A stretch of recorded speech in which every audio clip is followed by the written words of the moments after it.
Office Work. This is a weekly podcast that is held live on LinkedIn and then recorded and streamed over YouTube and as an audio only podcast on Apple Podcasts.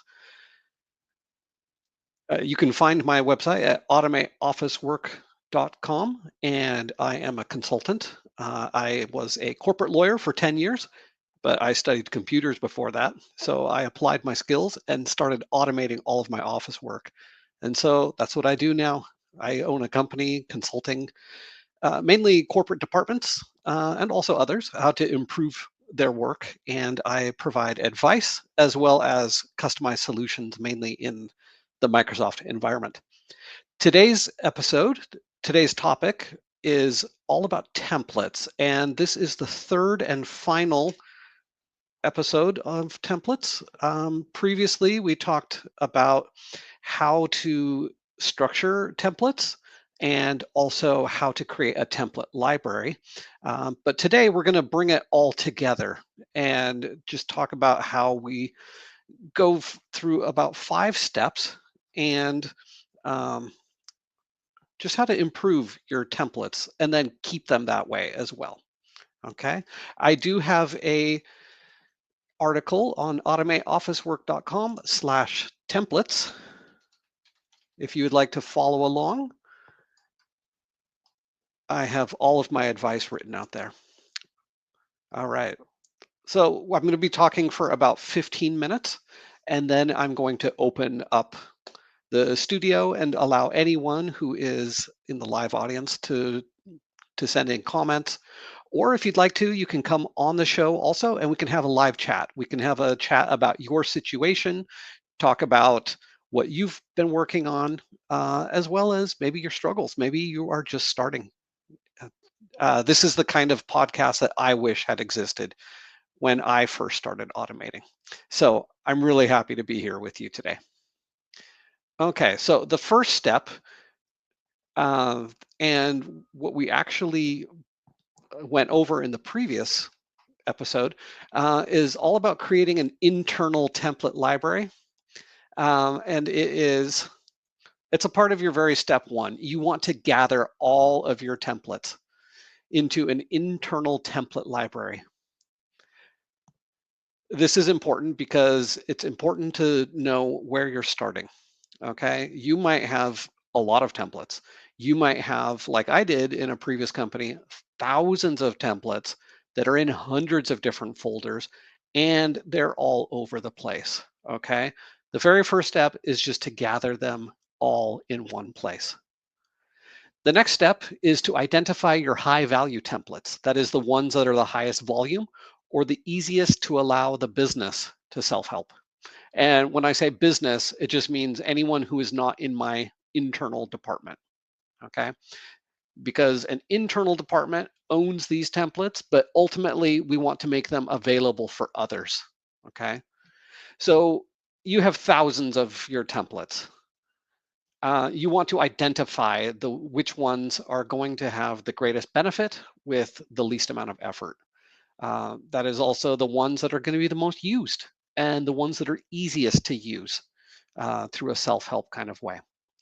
Step 3, you want to align and streamline the templates that you targeted in the previous step. You want to decrease the number of these templates to the smallest number of variations. You want a core set of templates that you can use, ideally across jurisdictions and across business units. Okay, so let's say you've gathered all of your templates. You have identified that there is a certain template, maybe like an NDA, that is very popular, that is used in a high volume way. It's a very simple kind of a template that people should be able to use on their own. Okay, so you've identified you have hundreds of these NDAs. Maybe you have like 300 versions of NDAs.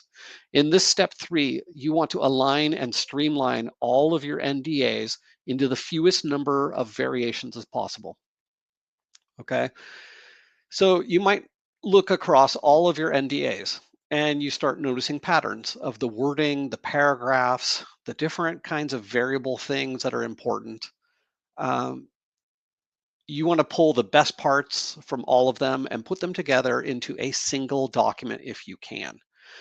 It also might work out that you are not able to bring it down to a single document. Maybe you need 2 or 3 different kinds of NDAs. Maybe you've got an NDA where we are receiving confidential information. Another NDA is when we are sending or revealing confidential information. Okay, you might determine that yes, these are so different, such different situations that they really need to be separate templates, and that's okay. All right. Well, at least you're getting it down from 300 down to 2 or 3. That is that is already such a huge improvement. Bravo to you. Okay. And my last comment on this line, you want templates that ideally work across jurisdictions and business units. Okay, so let's say you have an NDA in every different country around the world, right? They mostly say the same basic stuff, except maybe there's a sentence that is additional in France. What I would do is you take, just like we said in 2 episodes ago, that you want to make your templates into forms, into business forms. I would have a drop down where the user selects the country that this is being used in. Okay, and then that single additional sentence for France, I would put it in the document and I would say, if this NDA is being used in France, then the following applies, and just put your sentence. Okay. So, yeah, everybody around the world is going to be reading this, even if they're not in France using your NDA. Well, guess what? You just made it so your NDA can be used globally. Now you've reduced the number of NDA templates down even more. All right. So as much as you can, I would encourage you, make these things universal, make them usable, make them make it so that other departments can use your templates without having to turn to you for every little thing. This is a huge step in how to automate your work. Okay. So once you've got all of your templates under the sun into one place. You have gone through and identified which ones are the high impact ones. You've identified maybe a handful up to 10 or 12 different kinds of these. Then you want to align and streamline them down so you have a single version as much as possible of each one. Okay. Along the way, you also have an internal template library, just like we went through on the previous episode. You have an internal library, preferably in Outlook, where your internal department can be working with these templates. Everybody has access to the same templates. You want to make it so that they no longer go to the templates that are on their local laptops or around various networks and SharePoints. You want them using your one single one. Okay. There needs to be a single source of truth for the department. Whenever there are changes made to the templates, everybody needs to be able to see them. Um,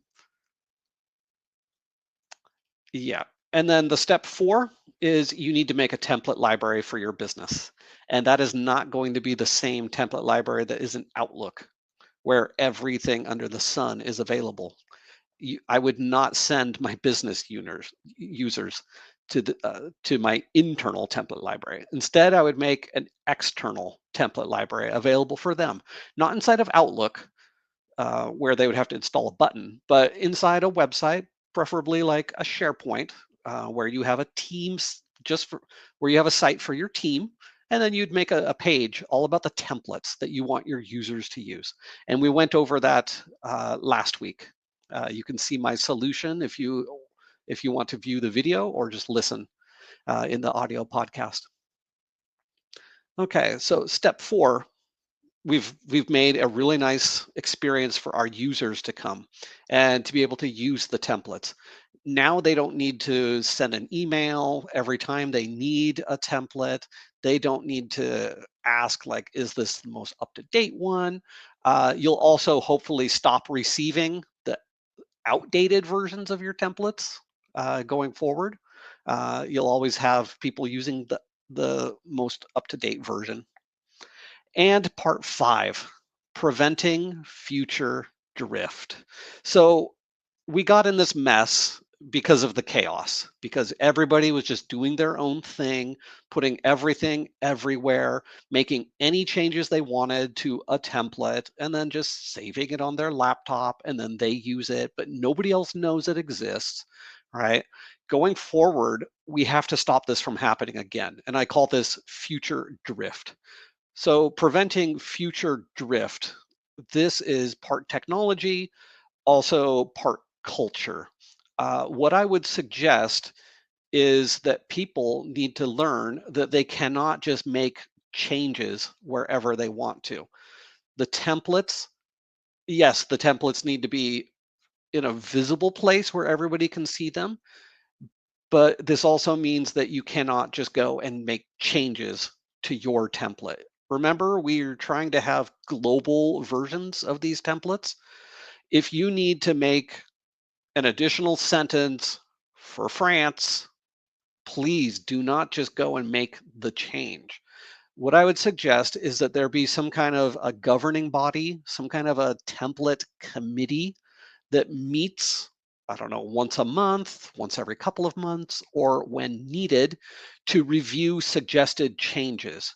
Because if there is some kind of a need that arises, maybe there's some extra legislation in France, so we need to add some sentences to our templates to reflect these changes. Who knows? Maybe the legislation also happened in Italy and Spain and Germany. Maybe it's a European wide thing, right? So France, yes, we know you're like to be special, but maybe the change is so good. Also, maybe France is leading the way. Maybe we want it to be applicable to all the European countries. Heck, why not even all the countries in the world, right? So this committee needs to be able to review this. Like, what is the change? What is the scope?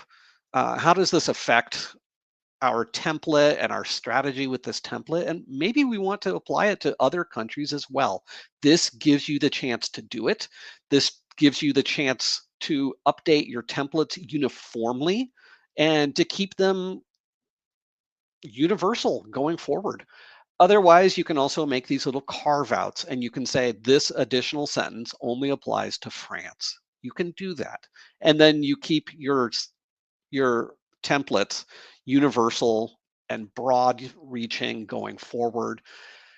We need to stop the chaos. Yes, this is a cultural thing. People need to get it into their minds that they are not just working on their own in an isolated space anymore. We are working together. We're working in large teams where everybody needs to be in communication with everybody. We need to be on the same page. Okay. This is a huge part of growing in maturity as an organization, templates. Okay. And so let's see, I think I have gone over most of the issues that I've spotted around templates. You've got 3 different episodes now, all about templates. Please go back and review. And if you have any questions, any comments, please reach out to me. My email is justin@automateofficework.com, as well as I'm on LinkedIn at linkedin.com/in/Justin Turman. That's Turman. And let's see, are there any comments in the live chat on LinkedIn? Let's see. Anyone in the live audience? Okay, I'm also going to present the link for StreamYard. So if anyone would like to come on and have a live chat with me, you're free to do that as well. I'll put the link.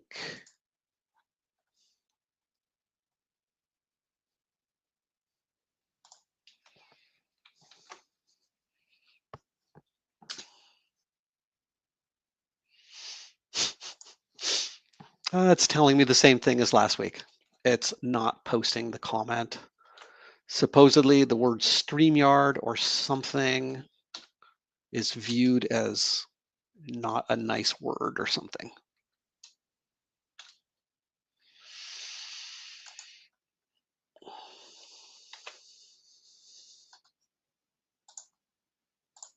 Okay, what if I put this into 2 sentences?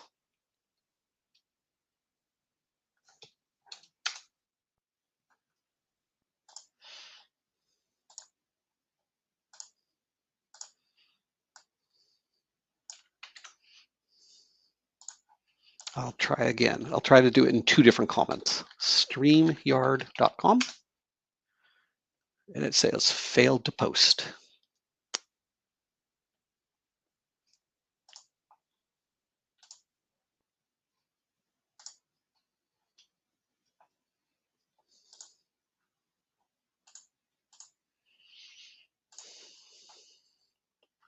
Just give me a minute.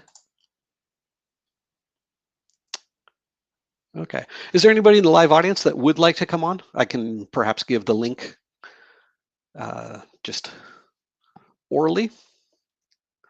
Doesn't look like we have anybody making comments yet. All right. I think that wraps it up for the templates. Let's see if I have any more thoughts about templates. For next week, I would like to pivot back to just a general discussion about process. I have a really nice video that you can find on my website. It is at automateofficework.com slash, let's see, process. No. It must be what is, there it is. It is at automateofficework.com slash lessons slash what is a process. And the spaces in there, what is a process? The spaces are underscores. So if you go there, I have a nice, I think it's a 12-minute YouTube video. It goes over what is a process if you would like to be informed for our next week's episode. So we'll go over what is a process. I am working on another project. Uh, it's a wizard to help you map out your processes. And maybe I can just speak briefly, give you a sneak peek for next week.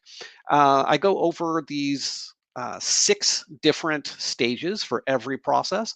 Whenever you talk about process, you need to understand what is making up your process. Okay, every process starts with a trigger. There's something that starts off the process. Every process has some kind of an actor that has to go do something, whether that be a person or whether that be a bot or some kind of a system. Every process also requires inputs for us to go further. We need to know specifically, like, what size cake do you want, or what flavor of cake do you want? Okay. The next step is the processing. We ideally should already know what we're doing before we start the process.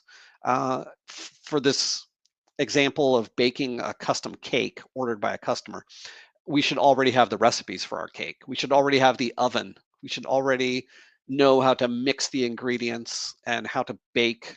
We should have a working oven. Okay. Additionally, I guess this part is optional. It's outsourcing.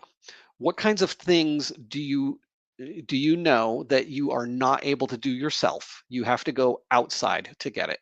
And for this example of baking a cake, that would be like special toppings. Is there anything that the customer is asking for that you would have to go to the grocery store to be able to get?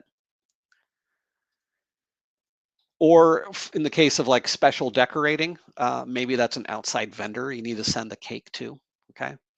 But it's good to know about these special kind of orders, and if you already have lined up how to get them done, and exactly, which customizations do you allow, which ones do you not.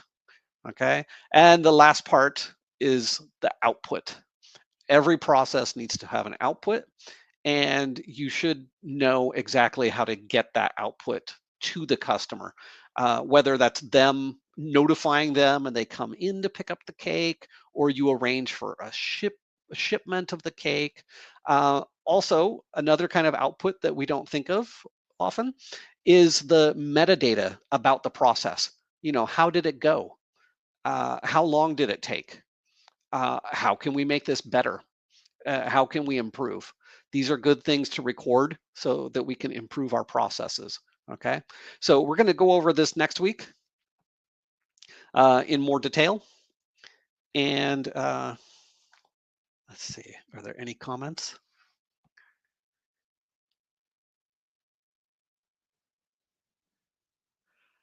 I do not see any comments today, but for any of you who would like to come on the show, I am available outside of show hours. Of course, I have free consulting that I offer for 30 minutes. More than that, I'll start requiring a consultation agreement. Uh, but during this time as well, we're free to have a conversation. I can let you know where you should be going, what direction you should be going in. We can map out your process into those 6 different stages live here on the air.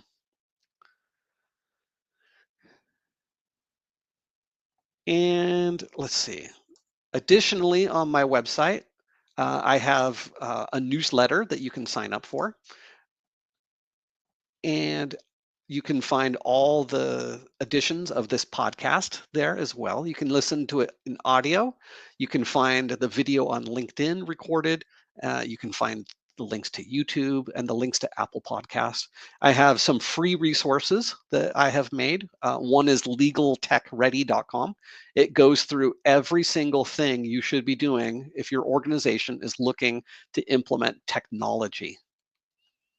Okay, as well as there's a free resource at automateofficework.com/learn.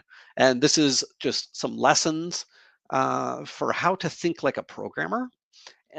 This is for the people who have asked me, how can I learn to do what you do? So I made some lessons there. And as well as I have lots and lots of articles that I post frequently. And lots of great content there. If you would like for me to speak to your organization or to produce some kind of content for you, feel free to reach out to me. I'm Justin at automateofficework.com. And with that, I wish you a great day and happy automating.